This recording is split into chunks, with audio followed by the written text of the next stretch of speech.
Now, very many of you are on your way to parkrun on 0437 774 774. Paul says that he's on his way to his local parkrun at Sunbury this morning, and it's great to see the ABC supporting this great free event, walk, jog or run. Perhaps this might be your first parkrun, or perhaps you're hearing about parkrun for the first time and you want to know more. Well, somebody who's there, and I'd love to know if he is a regular at parkrun, is our very own Matt Preston. Good morning, Matt. Good morning, Alice. Yes, I'm down here beside the Albert Park Lake, just across from MSAC. The park runners are just setting off now. There's a mob of them here. I've had a conversation about Sunbury. If you are going to Sunbury, it will be a little bit wet underfoot. So I'm fully across parkrun. But someone who knows way more about parkrun than I do is Nisha Kott. Now, Nisha, you've been involved in parkrun for how long? For the last 5 years. And how did you get involved? I just turned a certain age and thought to myself that I ought to do something about being fit. Yes, so you turned 25 and you decided now is the time. Now you're an obstetrician, so you Yes. So parkrun isn't just about times and running. It's more than that, isn't it? It's much more than that. For me, definitely, it's not about times and running at all. It's about being here at 8 o'clock on a Saturday morning. I'm an obstetrician. I value my sleep. Yes. So being here at 8 o'clock is a big deal for me. But the atmosphere is lovely, isn't it? I mean, there are a lot of old friends here. There are a lot of new friends being made as well. Absolutely. And there are lots of dogs here too. And you've got Darwin in your arms? Yes, I've got Darwin. I've also got Charlie, who's not very happy to not be in the limelight. Right. So he's being pampered, so that's okay. So, but the nice thing about parkrun, it's run, it's walk, it's bring your dog. You don't have to wear lycra. There have been some comments about whether I would be wearing lycra or not. Georgie and Michael can confirm that I'm not wearing lycra. They are surprisingly, Alice, they are very disappointed. I'm not so sure about that. I'm not so sure either, Presto, but I would have loved if you'd gone the whole hog and gone full lycra. But it's good to know that anyone of any age and stage and 2 legs or 4 can be there at parkrun. So what can we expect to hear from you after 8:30 at this broadcast? We're going to talk to a lot of park runners. So Nisha Kott is Nisha's interesting because really, Nisha, you're far used to being at the back because you have a very special role here at parkrun, don't you? Yes, today I'm the tail walker, which means that I get to come last, and it's my most favorite thing to do at parkrun is to come last.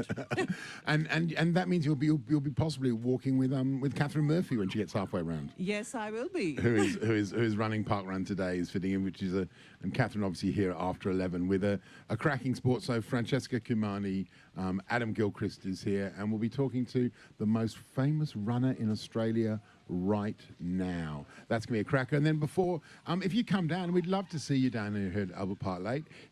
There's a beautiful light just dancing off the water. There are skulls skimming across just in front of me. It's a beautiful place to come. Bring your coffee, bring your dog, bring your chair, and come down and meet Karen Blackman, who's here, Dr. Sharma's here, Catherine Murphy's here, all the full show. And even more excitingly, we have a veteran park runner joining us. Lisa Miller from ABC News Breakfast is my special guest for breakfast. And we'll also be meeting a few more park runners like you, Nisha, who are regulars here. Yes. We've got the oldest park runner. We got the park run baby, which I'm very excited about, which is a whole nother story. So it's a beautiful location. You can listen to on the ABC or come down here to Albert Park Lake, just opposite from MSAC. There's lots of parking, or alternatively walk here, or run here, whatever you want to do. Absolutely. Come down. Oh, Look at that. You've tempted me. Yeah, well, and look, I was going to wear a special Halloween outfit, but I've decided the most fashionable fun on a Halloween outfit at the moment is not something I'd like to wear. Well, maybe next year, Presto. Thank you. Plenty of reason to tune in after 8:30. Might even be plenty of reason to head over to Albert Park ourselves. Thank you, and enjoy your outside broadcast. Hope the rain holds out. There's no rain. What do you mean rain? It's lovely. Bye, Nisha. Nisha's heading off. The last people are going. She's taken her phone. She's taking her dogs, and she's just going to be just at the back, just helping people along. It's beautiful. On ABC Radio Melbourne and ABC Victoria. You're with Matt Preston. Well, good morning, and it's coming up very shortly. We have Mary McDonald who will be bringing us the latest ABC News headlines, and Joe Toscano is literally here with us for the market report. And here, well, it's a very special day today because We are out down by Albert Park Lake, opposite MSAC, for the weekly park run. It's all part of ABC's Your Move, a campaign the ABC is running to target little things you can do for a healthier life. And I'm wondering if they are sending me a message. All our regulars are here and keen to meet you, so come on down to Albert Park. Karen Blackman will be here discussing the health benefits of gardening. Our GP in residence, Dr. Vyom Sharma, is here to talk health with you. Plus, we'll be catching up with parkrun organiser Joanne Watkins, meet a parkrun baby, and at the other end of the scale, we'll talk to one of the oldest park runners. He's 81 years old and still going strong. And my very special guest for breakfast is avid park runner Lisa Miller. Yes, that Lisa Miller, co-host of ABC News Breakfast. She is here today.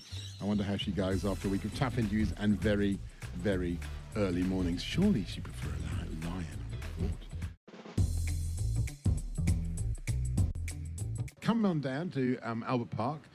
Park run. The runners are just coming in now. We'll be catching up with some of those guys later on. But we're here doing an outside broadcast on the Cots lawn, which is just opposite MSAC. So easy to find. And our next guest is the event director of the Albert Park Run. I've seen Joanne Watkins bossing, ordering, training. Was that training? That was training, wasn't it? You were training your volunteers. We do. When the runners are out, we have a role play and we train them. So all training provided, because every week the volunteers, it can be their first time. So we have to have a system that 25 people each week can run an event for 500 people in 20 minutes. It's quite amazing. It's beautifully organised. It's fantastic watching them all run out in tight pack, and some of them just ambling with their dogs. I mean, explain what Park Run is. So Parkrun is a free 5-kilometre event every week, and you can participate in 4 ways. You can run, you can walk, you can volunteer, or you can spectate. And we believe it's about getting out into your local community, making friends and making connections so that people can be happier and healthier. And this is happening all over Australia, all over the world, and all over Victoria. How many park runs are there in Victoria? So in Victoria now we've just crossed over 110. So we have local events. We have some in one of our army bases. We have parkruns in prisons. And so in Australia there's 400, and globally we've just hit our 23rd country. Now it's not just running. You can walk as well. Absolutely. I walk. I had a really serious accident about 5 years ago and my spine was damaged. And so walking was an achievement. So I walk. Many of our participants walk. And I mean, one of the lovely things, and you can see it here, just watching the park runners run in, watching them meeting it beforehand, that camaraderie is fantastic, isn't it?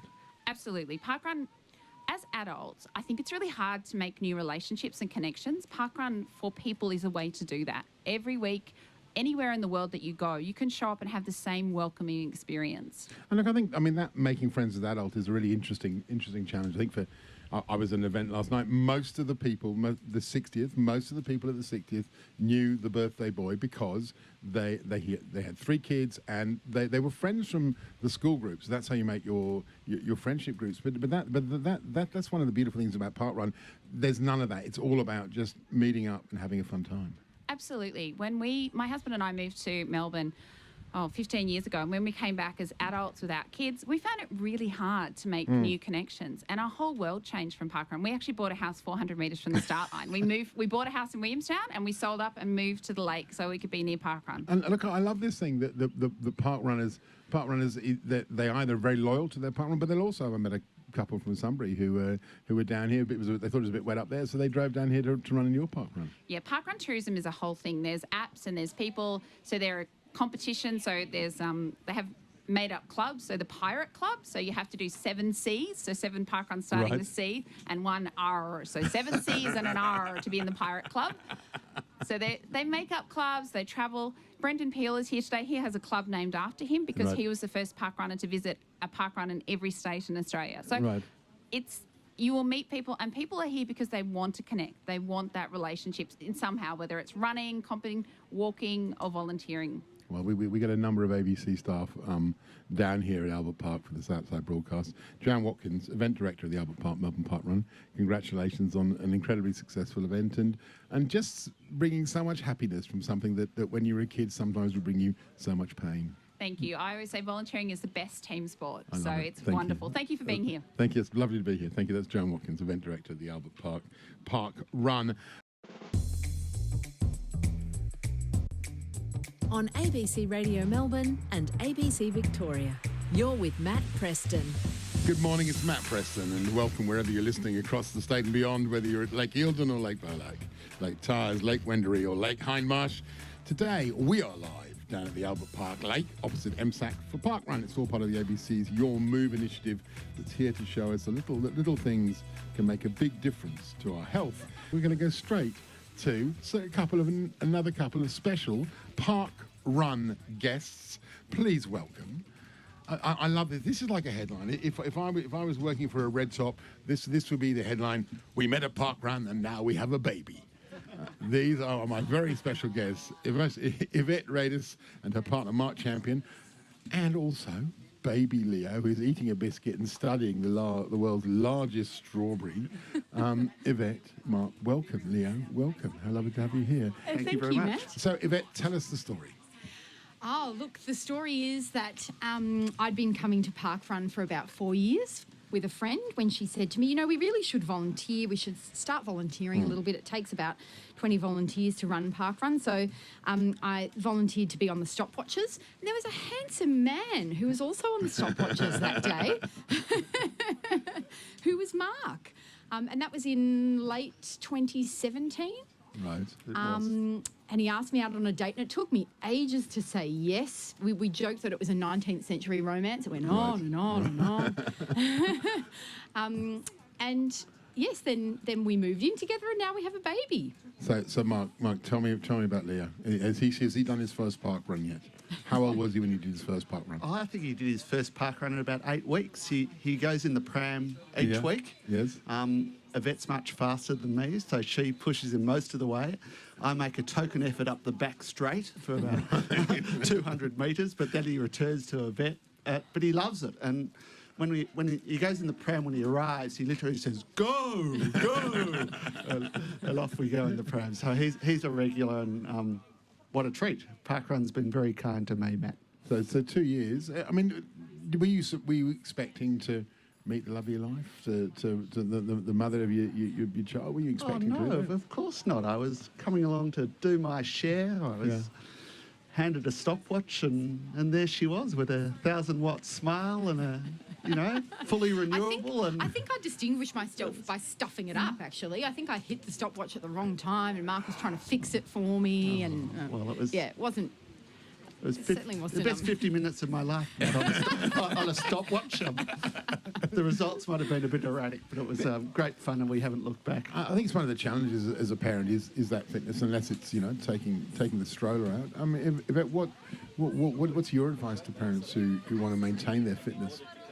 Oh, look, I think you've got to find a way to be gentle with yourself and enjoy it. When I came back, I was incredibly slow. I was walking. I had a seizure, so it was a slow comeback. And I'm still not back, Matt. Look, let's be honest. If you have a look at my PB, I'm nowhere near it. But that's okay. That's okay, because I've got the pram, and we're doing it together as a family. So I think just be gentle with yourself and enjoy it, and enjoy doing it as a family if you can. And it's little things, isn't it? It's lots of little things rather than one massive thing. Absolutely, yeah. Just I'm looking forward to having a coffee afterwards, and we have Weet-Bix in the car on the way here so we can make it for Joanne's 8 a.m. start. So I think that's right, that all the little things add up. Go for a little walk, and eventually you'll be running again. So, Mark, what brings you back to Parkrun week after week? Oh, the community brings me back. Yeah. My people are here. It's a very happy place for me. Sure. Of course, I met Yvette here, which was uniquely special, but, my mate Barry's telling me to say something sensible this morning on the radio behind my left shoulder, and I've made genuine friends through Parkrun, and it's a community, and you feel better. After you've done your run in the morning, you feel better for the day. I love that. Yvette, Mark, how would your lives look different if you hadn't come to Parkrun? I'm sure I wouldn't be running regularly. It's just, it's so ingrained in my week. And I think being fit just helps you with life, doesn't it? You just feel like you can manage things and take things on in a way that perhaps you don't when you're not feeling fit and strong. And also I think that, Mark, the other nice thing is that it's all about the being here. It's all about the community. It's not about who you are or what you do. And that's the. I think sometimes in Melbourne, friendships are built around quite structured things, and what you do becomes a part of it. But here all it's walks of irrelevant. life. Yeah. All walks of life, and it doesn't matter who you are. And we've got this little. Leo's got red hair. You can't see that on the radio, but we call him our little fluffy orange, and Parkrun brought him to us. And he's interesting. He's absolutely fascinated by the orange Radio Melbourne logo, and also by the world's largest strawberry. Yvette, Mark, and Leo, thank you so much for coming down. So lovely to meet you. Thank you, Matt. And keep park running. Thank you. We will. Look, let us go for a call. We've got Jared ringing from Narrawarren South, who's just now. Jared, what have you been? You've been running? No, I did the park walker roll today, Matt, at Oh, nice. Berwick Springs Parkrun. Yeah. And it's one of the 4 parkruns that I support as an ambassador out here in the city of Casey. Right. Where are they? Where are the 4? So I look after Berwick Springs, Berwick Waters, which has just been nominated for a City of Casey Community Award, which is lovely. Brilliant. Cascades on Clyde and Frog Hollow. And also Wilson Botanic.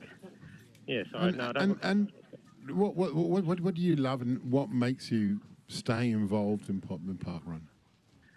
Well, I always say that I came for the run and stayed with the people.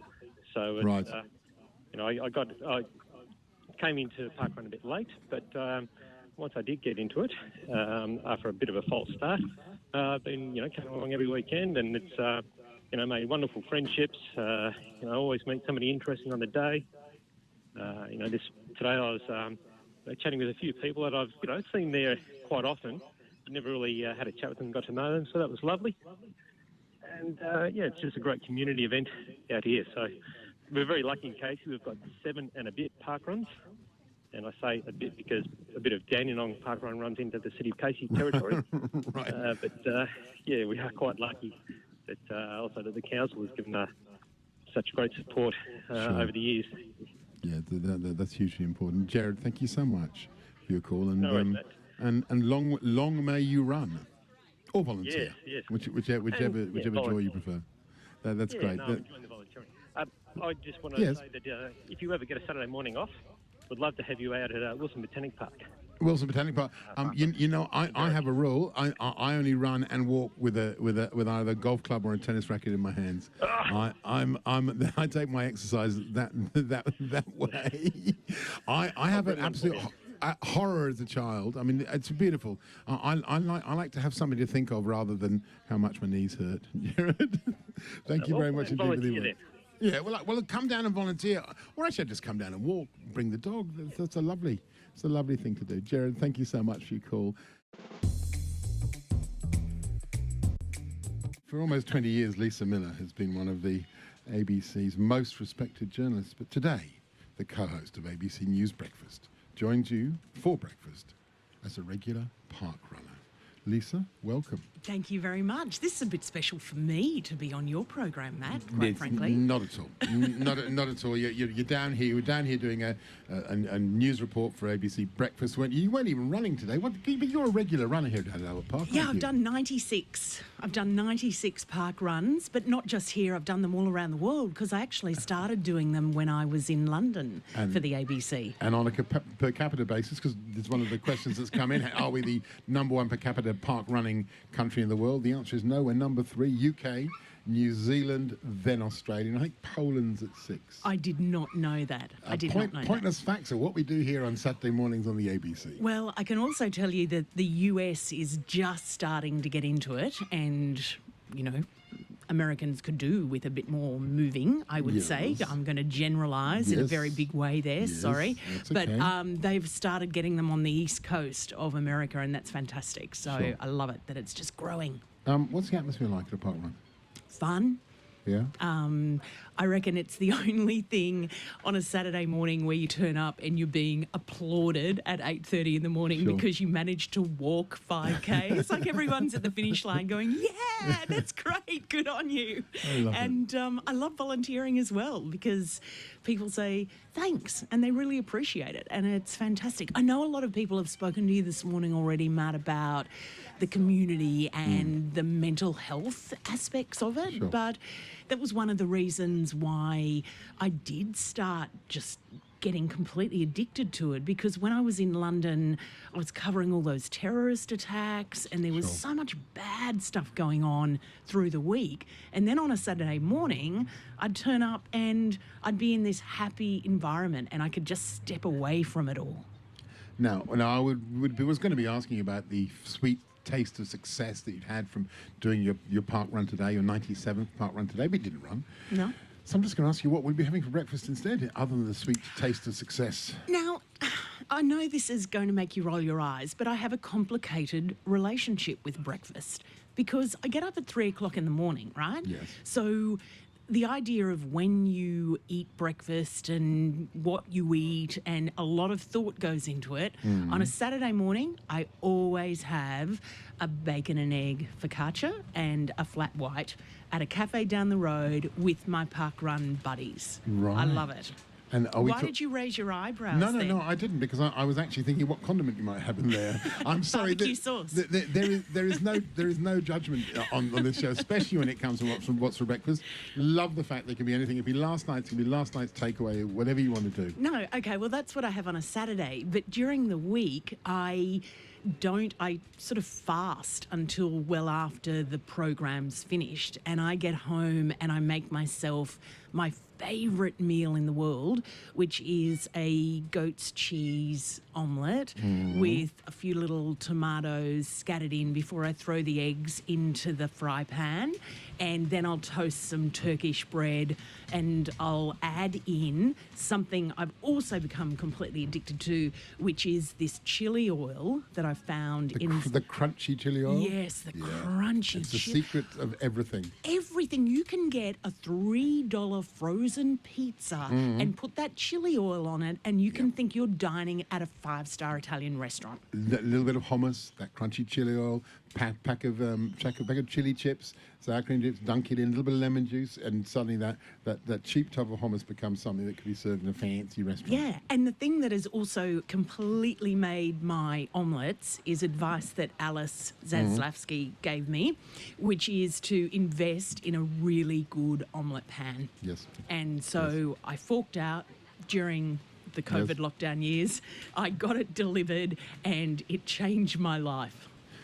An omelette pan can change your life, and it can. I think on this radio show we'd all agree that omelette pans will change your life.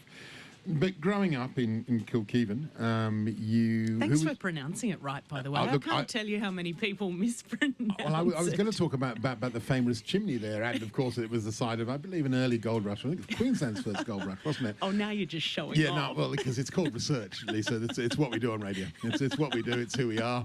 And we spend time with our guests. But what was breakfast like then? Who was around the table?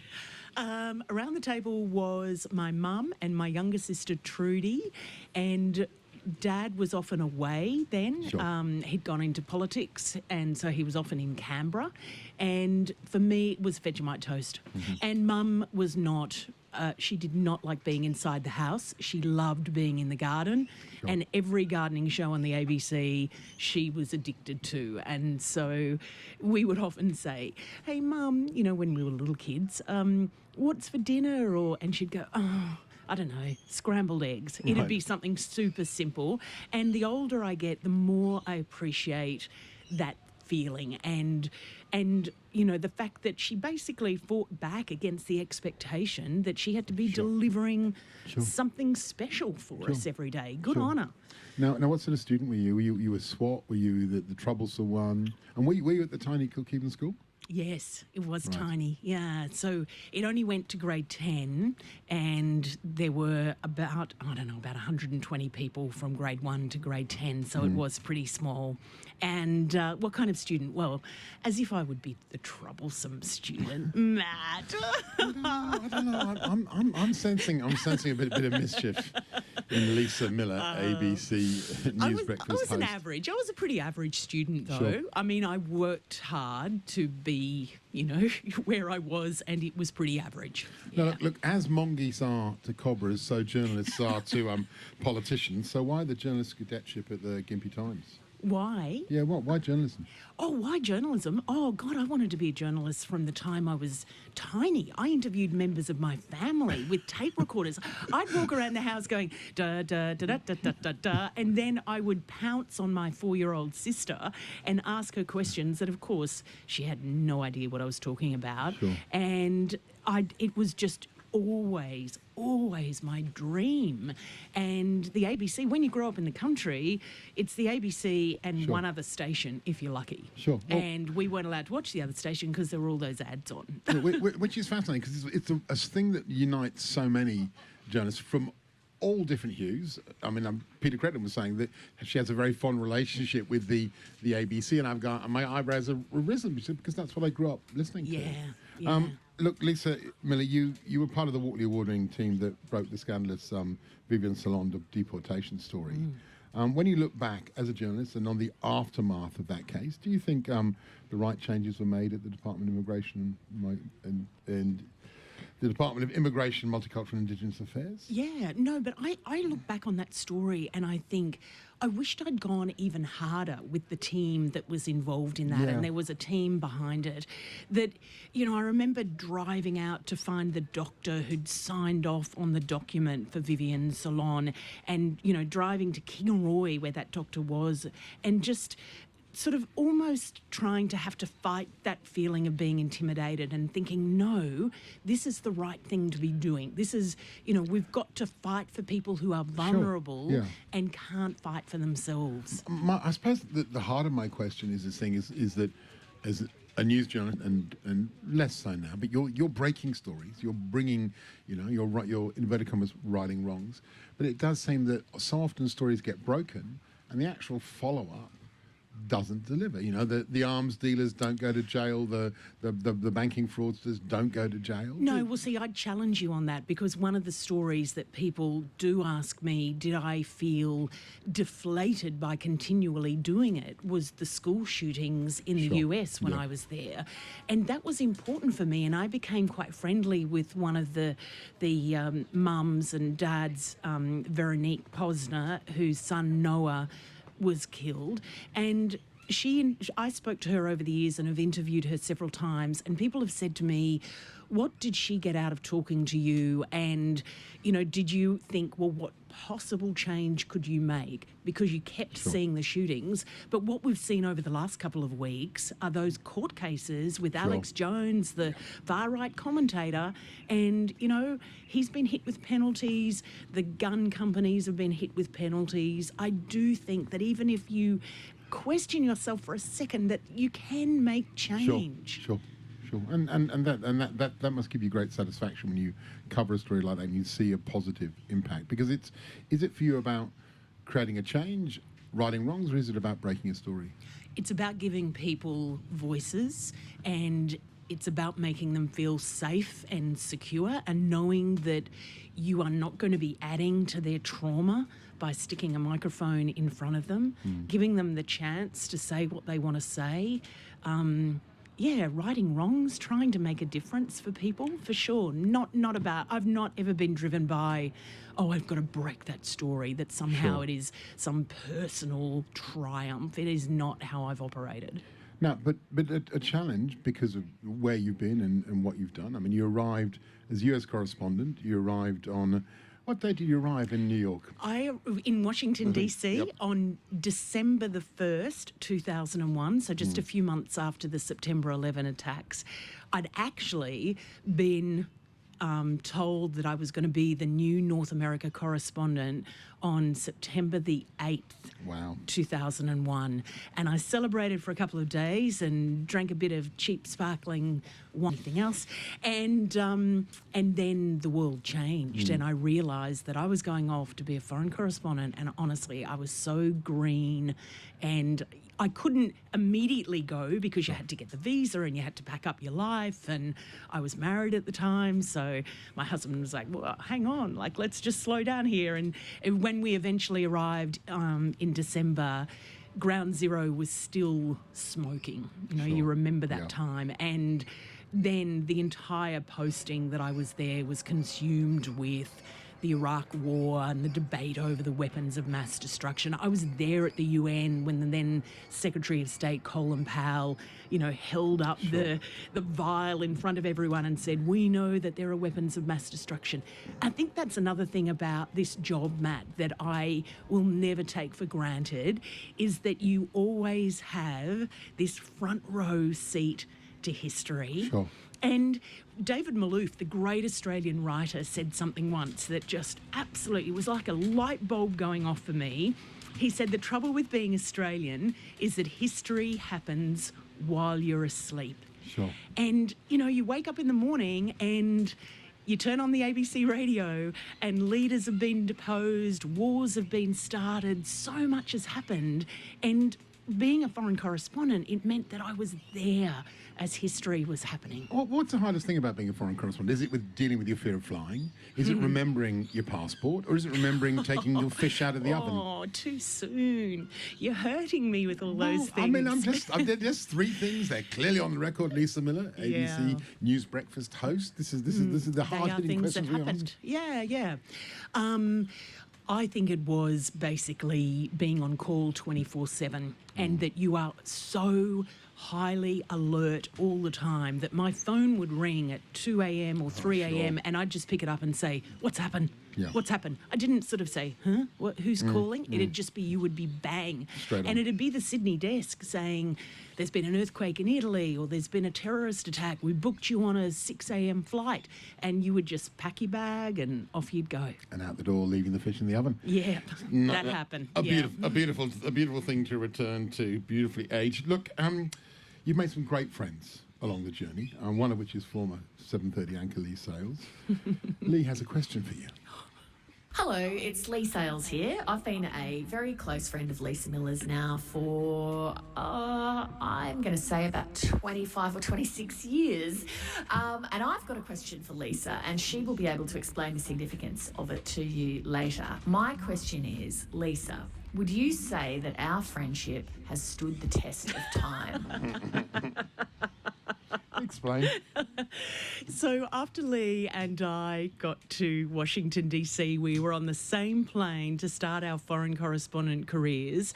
After about a year, I thought, this woman is fantastic. She's rock solid. I think we are going to be friends for life. I mentioned that at a dinner, and she paused and said, well, I think it has to pass the test of time. And I was so hurt. And so 25 years down the track, I keep saying to her, do you think we've passed the test of time, Salzy? I love now, another person that you worked with for a long time, of course, is your co-host on News Breakfast, Michael Rowland, since the early Canberra days. Yeah. Michael also has a question for you. Hello, Lisa. Here's a question for you. What's the very first thing that goes through your mind when the 3 a.m. alarm clock sounds every morning? And a reminder, you are on live radio and you must not use any bad words. Otherwise, you'll get Matt into big, big trouble. Dumb button. I'm on automatic pilot. I don't think anything. I get out of bed immediately. I never hit the snooze button, and I'm at work within half an hour. And once you get in there and you see all the smiley faces of all the wonderful producers and you know that you are working with friends, and I think that's the best thing about working on News Breakfast, Michael and Nate and Tony and Mads, they are friends. So then it could be any time of the day or night. You don't think about it again. Lisa Miller, we've got one very quick last question, and obviously breakfast television is very much part of the popular culture now. You think of Morning Wars, you think of Anchorman. My question to you, is Michael Rowland just a flute solo and a bushy mow away from being the new Ron Burgundy? Michael Rowland, I think there are so many secrets to him. One of the ones is that he crunches an apple the most silently that I've ever seen someone. When the camera's not on him, he is eating apples. I love this. I want to go down there. I want to record that. I need to see that. Lisa Miller, host of ABC News Breakfast. Thank you very much indeed for being my guest this morning. Thank you. And good luck hitting your 100th parkrun. We are down here at the Albert Park Lake as part of ABC's Your Move campaign. The ABC is helping you improve your health and fitness as part of the Your Move campaign. Head to abc.net.au/yourmove to take the that helps you identify one small change that you can make to improve your health. Explore what you eat, your exercise, your alcohol consumption, or your sleep. People look around when I said alcohol consumption just then, and I think there's a bit of guilt out there. And set yourself a goal. The campaign runs until November the 15th. Now, we're very honoured to have Lisa Miller's pacer here from Parkrun. Peter Beasley has been talking to me about how he's done one of his best times for a few months because he was running with friends. But Lisa Miller's time is driven by Peter Beasley. Peter, welcome. You've recently reached your 250th Parkrun, and you've just celebrated a birthday. Yes, I'm still getting used to being 80. Yes, Matt, it's a strange feeling. 80 used to be seriously old, but something's changed. It doesn't. Well, because is that because of parkrun? Is it because you're still running? Do you think? Maybe it's a sort of inflation type, you know. 80 used to be old, but somehow it's not anymore. Yeah, a house used to cost $100,000 and they don't anymore. That's just the way it goes. But you started running parkrun when you were 71? Yes, end of 2013. What prompted you to? Had you always been a runner? Have you been a runner in your youth? Was there a reason why you just started? I started doing marathons when I was about 36 and did the last one in about 2011. But then in 2013, I'd had a couple of serious medical incidents. Got a lot of fungus in my lungs from shoveling mouldy leaves. And, right. My heart went crazy when I had a DVT in my leg and it threw a lot of clots into my lungs. Sure. And a couple of friends said, let's go and have a coffee, and they were old running mates, and they told me about parkrun and encouraged me to come along. So that's how all that started. When you first went to parkrun, and that was a while ago, what impressed you about this event and the kind of the tone, the atmosphere down here? I felt very welcome, and got to know a few people and went to coffee afterwards, volunteered a few times, and the camaraderie of it is quite special. It's a celebration of life, and there's a lot of joy. There's a lot of people smile, and I now have a whole lot of friends of all ages, male and female, in their 20s, 30s, 40s, 50s, 60s and 70s, whom I'd never met before. But now I'm part of a community. Lisa Miller was talking about how a lot of you go out for coffee, go out for breakfast afterwards. That's important. Yeah. I think you get to know what people do when they're not at parkrun. Mm-hmm. And I think parkrun brings out the best in people, so they're a nice bunch of people. Well, what do you order? You might have gathered, but what do you order when you go for that coffee post run? What's the runner's breakfast of choice? Oh, there's a whole variety. They have brekkie burgers. They have smashed avocado. Your they choice. Have all sorts. Are you a man of constant tastes, or are you a flippity gibbet? Do you jump from dish to dish? No, I think we have a bit of variety is always helpful. Spice of life. Spice of life. Peter Beasley, who has recently reached his 250th parkrun, and congratulations on your 80th birthday. Congratulations on your time today. But I know that the time is less important, it seems, down here. It's time important, doesn't matter. No, times don't really matter. We often we challenge ourselves, I suppose, to try and do a bit better each time. But reality, for people like me at this stage of life is that we get slower and slower, but that doesn't matter. And I understand that there's a motto down here at Park One, round about the weather. Ah, the weather. Oh, yes, it never rains at Parkrun, except last week it poured. But that was fun too. It was, you know, back to childhood, splashing through puddles. Sure, I love it. Peter Beasley, thank you so much for joining me. Thank you, and Matt. thank you so much for championing Parkrun. It's a fantastic thing to be part of. Lovely to meet you, Peter. Thank you. Thank you. ABC Radio Melbourne and ABC Victoria. You're with Matt Preston and Catherine Murphy. Welcome to Saturday Morning Sport. Matt and Kat with you at the beautiful Albert Park Lake until 12 o'clock. I'm still a little bit out of breath due to complete lack of fitness and a lie I've been telling my personal trainer for weeks. I'll tell you what I've been lying about shortly. Matt, I've loved just picnicking, watching your show this morning, loved your interview with Lisa Miller, eating all the fruit, lying around in the grass. It's been lovely. It's a pretty special way of doing it. Maybe we should do this every week. I'm not so sure how our tech team would feel about having to get up at 3 in the morning and come down here. But I'm going to get thumbs up. I'm glad that I wasn't around for all of that because it could impact my Saturday night. I was well behaved last night, Matt, because I did my first ever park run, reluctantly turned up in Lycra because someone had to take one for the team. And I know you were on radio and you did say you can't run around Albert Park Lake with all the tech on your back, so I get it. But I met some amazing people. So I met Annabelle. Yes. We finished together. Now, the reason we finished together is because she actually was a minute slower than she should have been because she's an RMIT media student. Tent assumed the Matt Preston show was the end of the run and she stopped for a minute to watch you. So Annabelle, it's okay. We can right the wrongs. We can contact Park Run and have that minute taken away. You were sabotaged by Matt Preston, basically. Well, and Catherine Murphy took advantage of that, which is exactly what Catherine Murphy does, exactly what you do. How was your time, by the way? My time was 38? 37? 35 minutes. 35? And I have something to say about this. And it was windy on the turn there. Thank you, Matt. It was windy on the turn. I'm unfit. Any other stipulations you can bring in about my time? I've been telling a big lie to my personal trainer, Tim.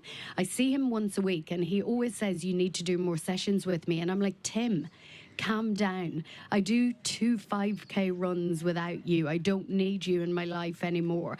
I've done 0 5K runs in the past 6 weeks. And that lie was particularly painful about halfway around the lake. So sorry, Tim. Sorry to you. And sorry to me, Matt.